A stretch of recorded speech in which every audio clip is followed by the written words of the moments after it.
L'aide au développement désigne une action volontaire par un acteur extérieur pour impulser le développement d'un pays tiers, souvent les pays en développement. Les conceptions du développement sont nombreuses et les formes d'aide au développement le sont également.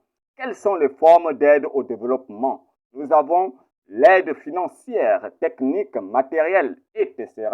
Elle va généralement des pays développés vers des pays sous-développés, en particulier les pays les moins avancés. Mais une aide des pays émergents comme la Chine, l'Inde et la Russie est aussi possible. Alors, quelle est la nature des donateurs? D'abord, nous avons un pays ou une entité publique, on parle d'aide bilatérale.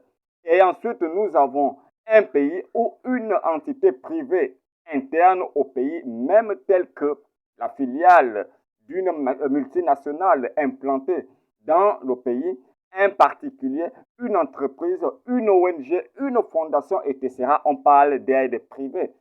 Un groupe de pays par l'intermédiaire d'une organisation internationale telle que le FMI, la Banque mondiale, etc. On parle d'aide multilatérale.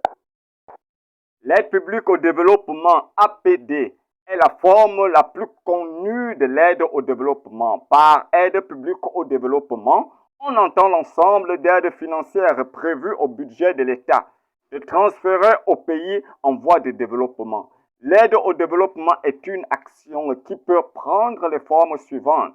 Une aide technique, il s'agit là d'envoi d'experts scientifiques, financiers, coopérants, militaires, etc. Les formations de cadres techniques, séminaires, stages de formation, bourses d'études. Nous avons également une aide financière et fiscale, le financement des projets par don ou prêt, prêt d'argent taux préférentiel, annulation des dettes, rééchelonnement des remboursements des dettes. Et nous avons l'abattement fiscal pour favoriser les échanges et le commerce. Nous avons également une aide matérielle et alimentaire. Donc là, il s'agit des dons en nature, tels que des bâtiments, machines, engins, médicaments. L'aide alimentaire de toute nature, notamment lors des crises alimentaires et lors de la sécheresse et la disette. Alors, l'aide publique au développement est un investissement pour l'avenir, pour les pays riches, permettant d'ouvrir de nouveaux marchés en réduisant la pauvreté et en promouvant le développement durable et de poursuivre la politique extérieure des grandes puissances mettant en avant une image généreuse d'eux-mêmes. Alors, pour quelques limites d'aide au développement, nous avons par exemple qu'elle est généralement conditionnée par des intérêts des donateurs. Elle est parfois détournée par les gouvernants.